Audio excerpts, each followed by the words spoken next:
Jung a dit quelque chose qui va vous perturber profondément. Il a dit que l'individuation n'isole pas, elle connecte.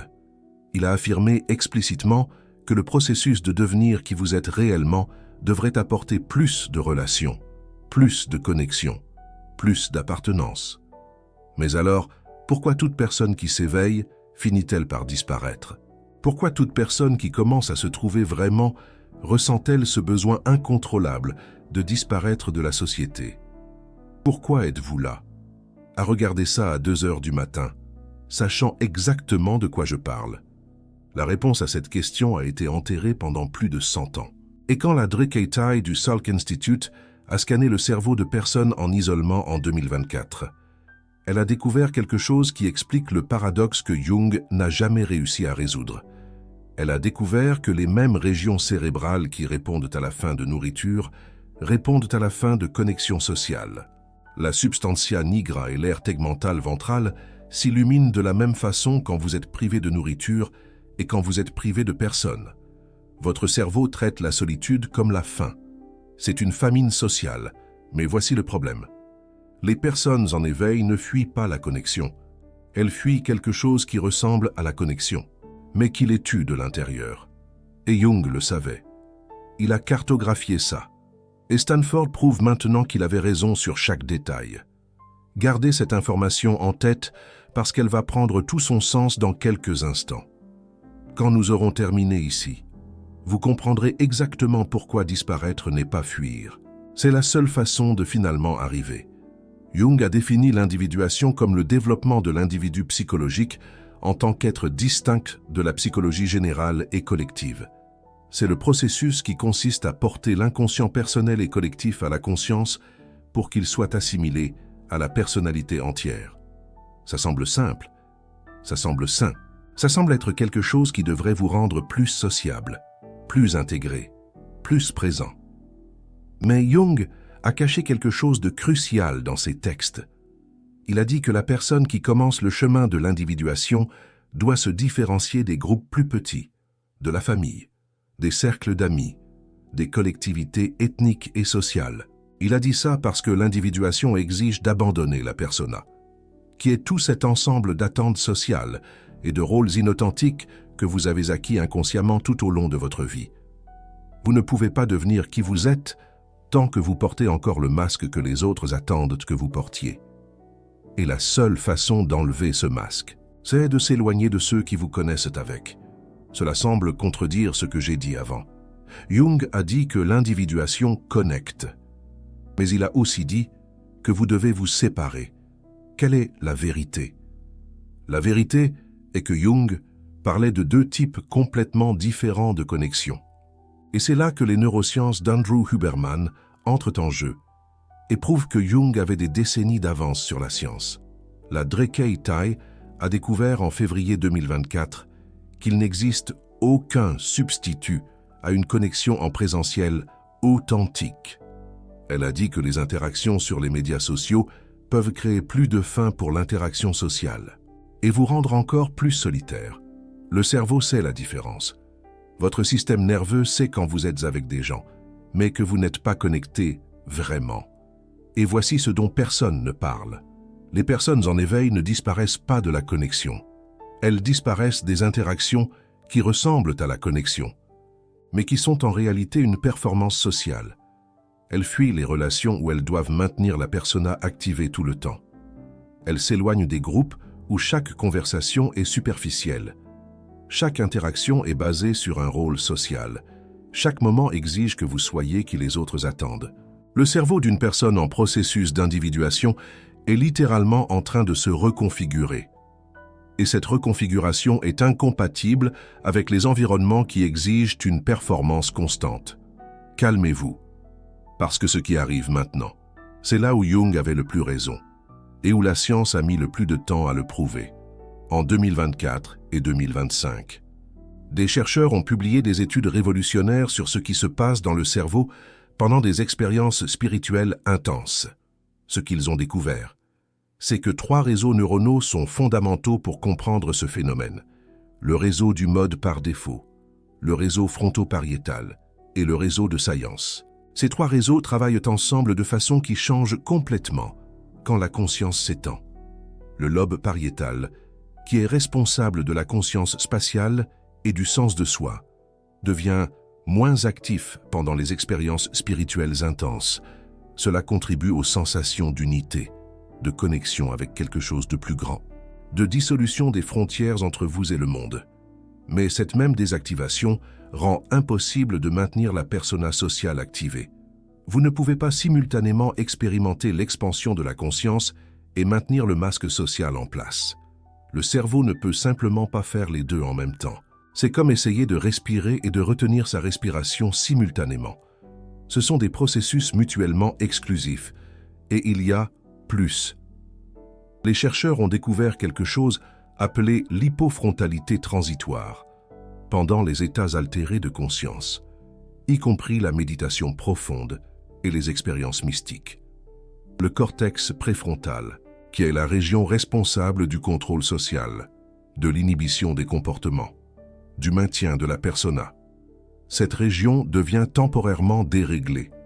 Pensez-y, la même zone du cerveau qui vous permet de maintenir le masque social en place est la même zone qui se désactive pendant les expériences d'expansion de conscience.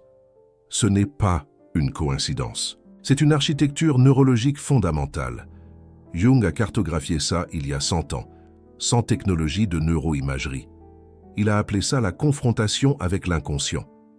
La science appelle maintenant ça la dérégulation transitoire du cortex préfrontal. C'est la même chose, décrite dans des langages différents, séparés par un siècle. Et voici le détail qui change tout. Jung a décrit 4 phases alchimiques dans la transformation psychologique. La première est nigredo, le noircissement, où l'ego commence à mourir. La deuxième est albedo, le blanchiment, qui implique le retrait du monde et une réflexion intense sur la direction et le but de la vie. La troisième est citrinitas, le jaunissement, où la conscience supérieure commence à émerger. Et la quatrième est rubedo, le rougissement, l'union des opposés et la renaissance complète. Jung n'était pas poétique. Il décrivait un processus neurobiologique que la science moderne confirme maintenant étape par étape. Ce que les personnes en éveil appellent le besoin de disparaître correspond exactement à la phase d'albédo. C'est le retrait nécessaire pour que la réflexion intense puisse avoir lieu. Le problème, c'est que beaucoup de gens restent coincés dans cette phase, sans savoir qu'il en existe 2 autres après elle. Gardez ça en tête, parce que ça va se connecter avec ce qui va suivre. Jung a traversé ça personnellement. Après la rupture avec Freud en 1913, il est entré dans une période intense qui a duré jusqu'en 1919, 6 ans de confrontation avec l'inconscient. Il s'est isolé. Il a plongé dans les profondeurs de sa propre psyché. Il a tout documenté dans ce que nous connaissons aujourd'hui comme le Livre rouge. Et c'est de cette période qu'ont émergé ses théories les plus importantes sur l'individuation, l'ombre et la renaissance psychologique. Il ne fuyait pas. Il traversait le processus qu'il a cartographié pour nous tous. Mais voici le détail crucial que peu perçoivent. Jung est revenu. Après 6 ans, il est retourné à la société transformée. Il a construit des relations profondes. Il a formé une communauté de personnes également transformées. Il s'est connecté de façon qui n'était possible que parce qu'il est passé par le processus de différenciation d'abord. Cela nous mène à la contradiction apparente qui doit être résolue. Jung a dit explicitement que vous ne pouvez jamais arriver à vous-même en construisant une cabane de méditation au sommet de l'Everest. Il a dit que vous ne seriez visité que par vos propres fantasmes et que ce n'est pas l'individuation, parce que vous serez seul avec vous-même et le soi n'existe pas ainsi. Il a dit que l'individuation n'est possible qu'avec des personnes, à travers des personnes. Cela semble une contradiction totale. D'abord, il dit que vous devez vous séparer. Ensuite, il dit que vous avez besoin de personnes. Que voulait-il réellement dire?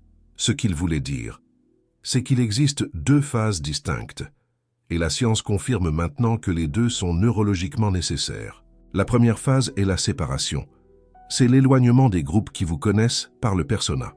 C'est le retrait des interactions qui exigent une performance constante. C'est la période d'albédo où vous réfléchissez intensément sur qui vous êtes réellement sans le masque. comme si vous vous retrouviez face à votre propre cathédrale de Chartres. Mais cette phase a un but spécifique, ce n'est pas fuir permanentement. C'est créer de l'espace pour que la réorganisation neurale se produise sans interférence externe constante. Andrew Huberman explique que la neuroplasticité, la capacité du cerveau à se réorganiser, requiert urgence, focus et sommeil adéquat. Il appelle cela la plasticité adaptative autodirigée. Et cette plasticité arrive de manière beaucoup plus efficace quand vous n'êtes pas constamment en train d'activer les mêmes circuits sociaux de toujours, quand vous êtes avec les mêmes personnes, en faisant les mêmes rôles, dans des environnements familiers. Votre cerveau entre en pilote automatique. Les mêmes circuits sont activés répétitivement. Les mêmes réponses sont déclenchées. Vous ne créez pas de nouveaux chemins neuraux parce que vous êtes pris dans les anciens. L'isolement stratégique interrompt ce cycle. Il force le cerveau à traiter sans les déclencheurs habituels.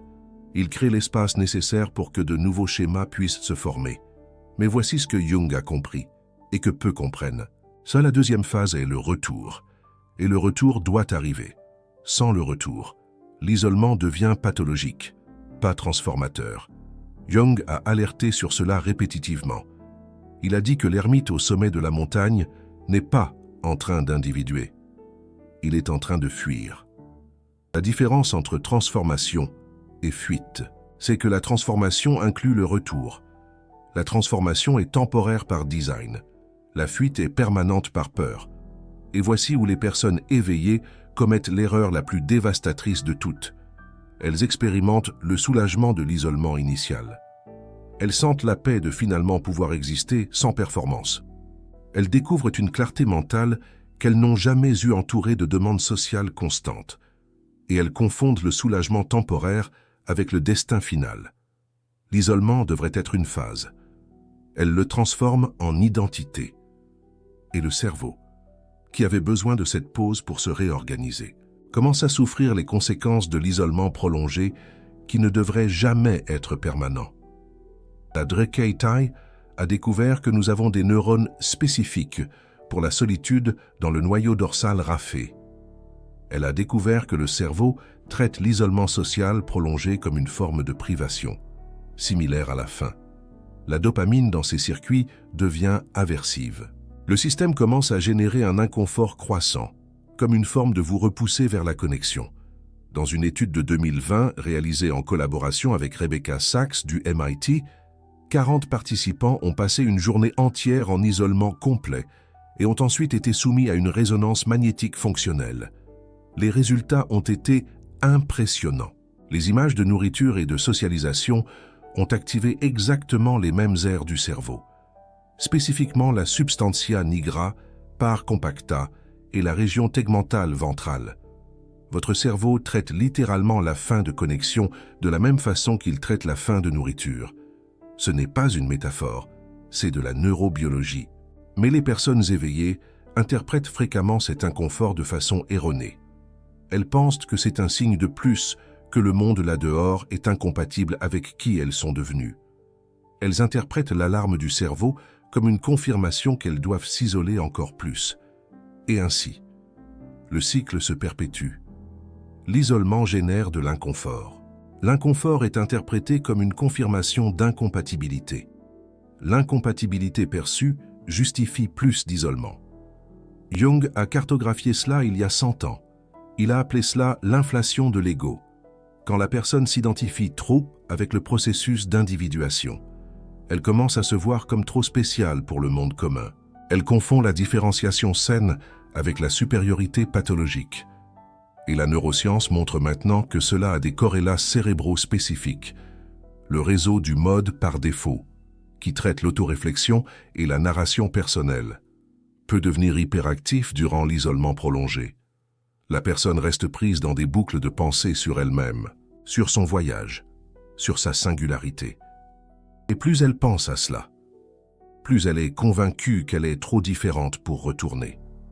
Des chercheurs de la UK Biobank ont analysé les données de plus de 40 000 personnes et ont découvert que l'isolement chronique est associé à des altérations significatives dans la structure et la connectivité du réseau du mode par défaut.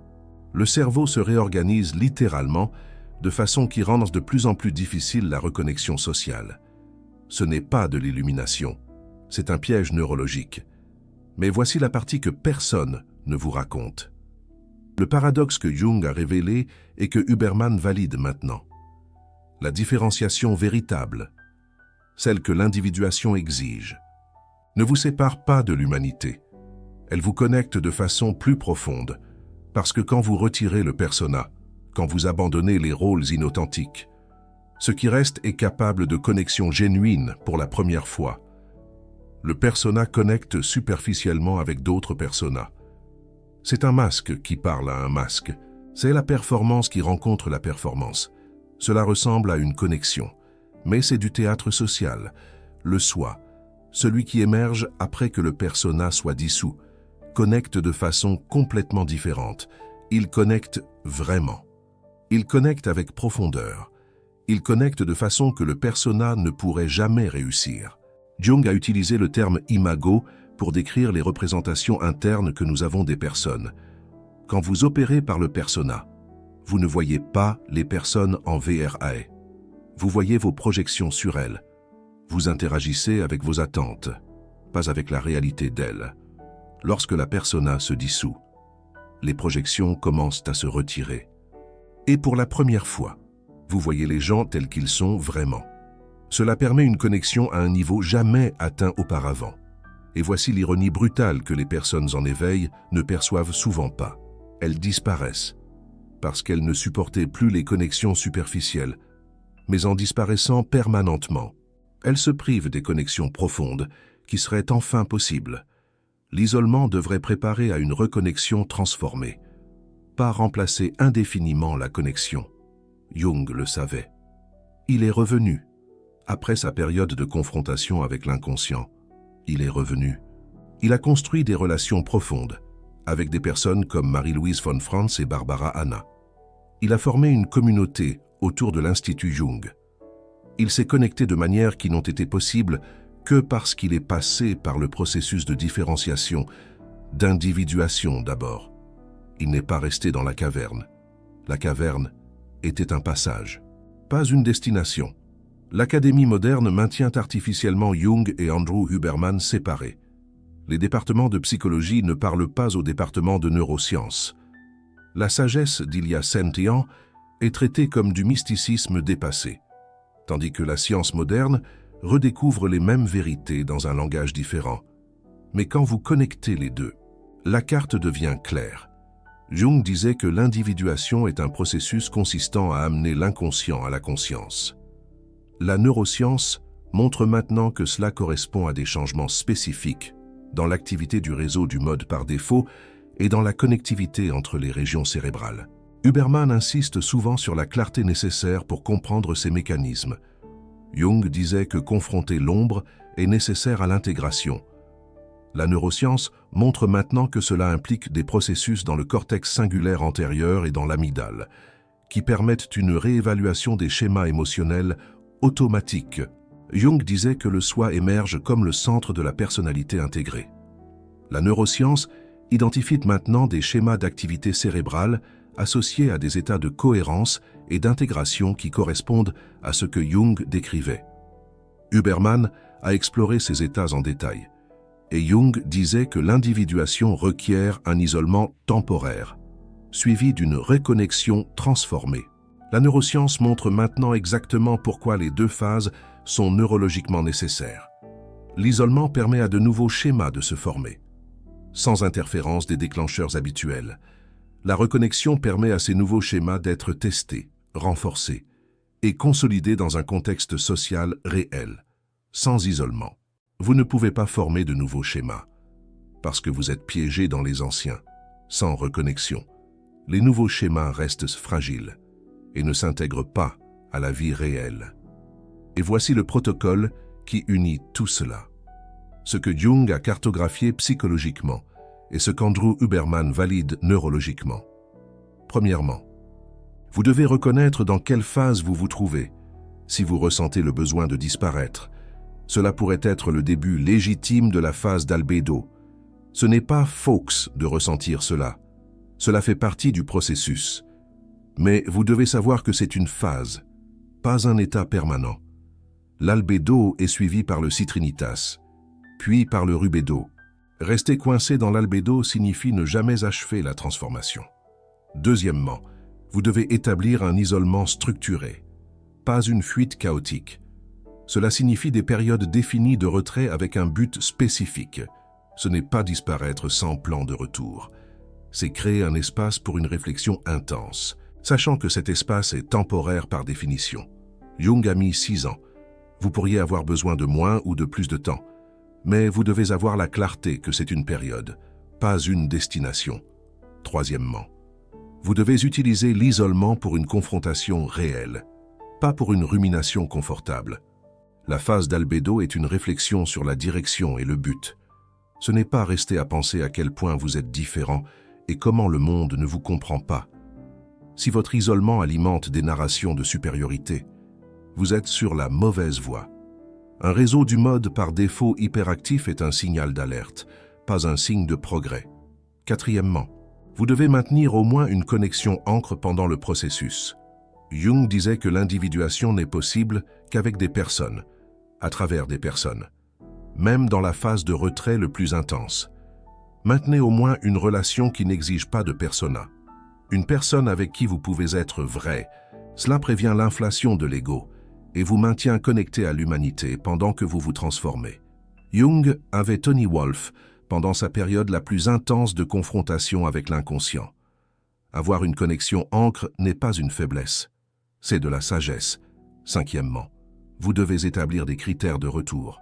Comment saurez-vous quand la phase d'isolement aura rempli son but? Quels signes indiquent qu'il est temps de se reconnecter? Sans critères définis. L'isolement s'étend indéfiniment, parce qu'il semble toujours plus SR de rester que d'affronter le monde transformé. Les critères peuvent inclure lorsque vous parvenez à penser à votre vie passée sans réactivité émotionnelle intense, et lorsque vous ressentez une curiosité génuine à propos de la reconnexion au lieu de la peur, lorsque la solitude commence à ressembler à une privation au lieu d'un soulagement. Sixièmement, vous devez comprendre que le retour sera inconfortable. Vous avez changé. Les autres n'ont pas changé avec vous. Les vieilles dynamiques ne fonctionneront pas. Et cette incompatibilité n'est pas un signal pour retourner à l'isolement. C'est un signal que vous devez trouver de nouvelles connexions ou reconstruire les anciennes sur des bases complètement différentes. Andrew Huberman en parle dans le contexte de la neuroplasticité. Les nouveaux circuits que vous avez formés pendant l'isolement doivent être testés et renforcés dans un contexte social réel. Si vous ne formez que de nouveaux schémas et ne les pratiquez jamais en interaction genuine, ils restent fragiles et facilement inversés. Le retour consolide la transformation d'une manière que l'isolement seul ne pourrait jamais faire. Septièmement, vous devez accepter que la connexion post-individuation est différente, mais pas impossible. Vous ne pourrez plus faire de théâtre social. Vous ne supporterez plus les conversations superficielles pendant des heures, mais vous découvrirez qu'il existe des personnes qui ne le supportent pas non plus, et avec elles. La connexion qui se forme est plus profonde que tout ce que vous avez connu avant la transformation. Huitièmement, vous devez pratiquer ce qu'Andrew Huberman appelle la plasticité adaptative autodirigée en contexte social. Cela signifie vous exposer délibérément à des situations sociales stimulantes, avec l'intention consciente de former de nouveaux schémas de réponse. Ce n'est pas revenir à la même performance sociale qu'avant. C'est entrer en interaction avec la persona dissoute et permettre à de nouveaux schémas d'émerger organiquement.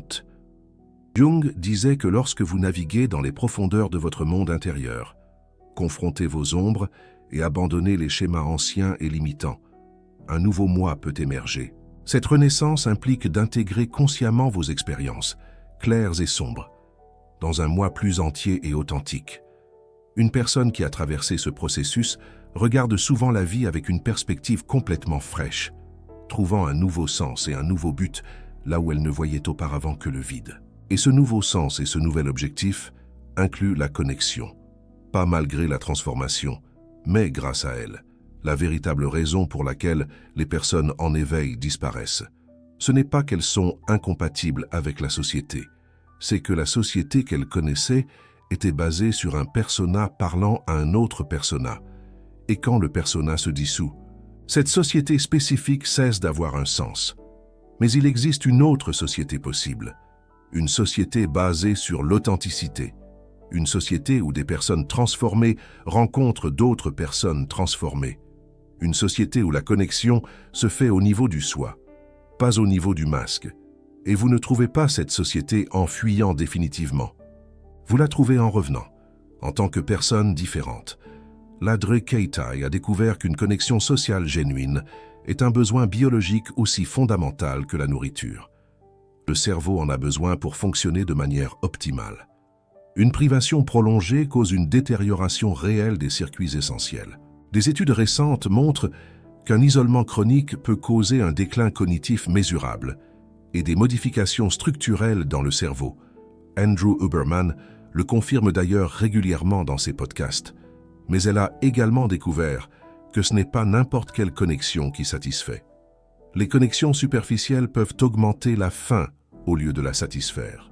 Le cerveau sait faire la différence entre une performance sociale et une connexion authentique.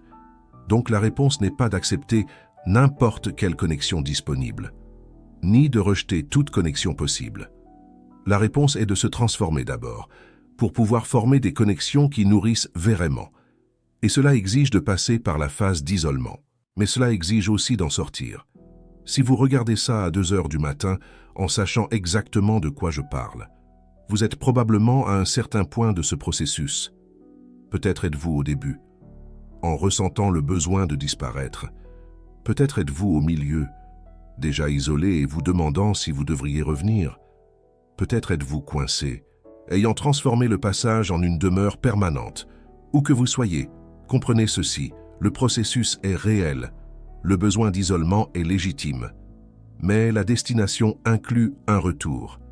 Nigredo, albedo, citrinitas, rubedo. 4 phases, pas 2. Vous ne pouvez pas vous arrêter au milieu et appeler ça une transformation complète. Jung a cartographié le chemin il y a plus de 100 ans. La neuroscience d'Andrew Huberman confirme maintenant chaque détail. La différenciation se fait dans l'isolement. L'intégration se fait au retour. Vous n'avez pas besoin de choisir entre être qui vous êtes et être connecté. Vous devez devenir qui vous êtes pour pouvoir être vraiment connecté. C'est le paradoxe que Jung a révélé. L'individuation n'isole pas, elle connecte. Mais d'abord, vous devez vous séparer de tout ce qui n'était pas une connexion réelle, pour découvrir ce que la connexion réelle signifie. Au cours des dernières minutes, vous avez découvert quelque chose que l'université sépare artificiellement. Vous avez vu comment Jung a cartographié un processus que la neuroscience a mis un siècle à valider. Vous avez compris pourquoi les personnes en éveil disparaissent et pourquoi certaines ne reviennent jamais quand elles le devraient. Ce type de synthèse n'existe nulle part ailleurs. Connecter la psychologie profonde avec la neuroscience moderne. Révéler ce que les deux savent, mais que personne ne combine. C'est un travail que peu font.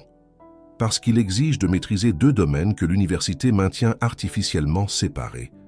Si cela a résonné avec vous, si vous avez senti que finalement quelqu'un expliquait ce que vous vivez, envisagez de soutenir ce travail grâce au Super Thanks. Ce n'est pas seulement un soutien financier, c'est vous qui dites « Continue de révéler ces connexions.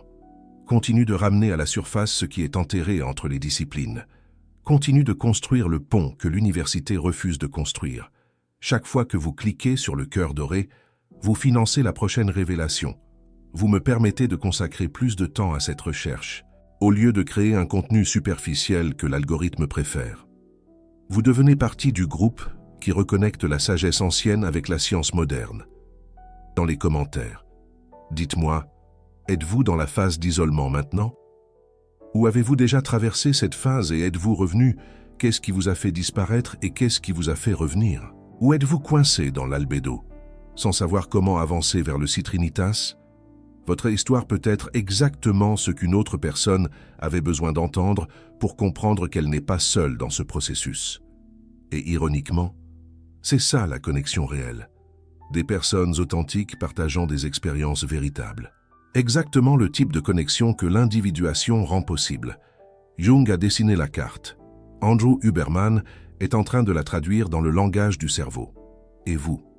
Vous vivez le voyage. La seule question est, allez-vous transformer le passage en une demeure? Ou allez-vous utiliser l'isolement pour ce qu'il a toujours dû être? Une préparation pour une reconnexion transformée? La réponse est en vous. Et maintenant, vous avez la carte complète pour la trouver.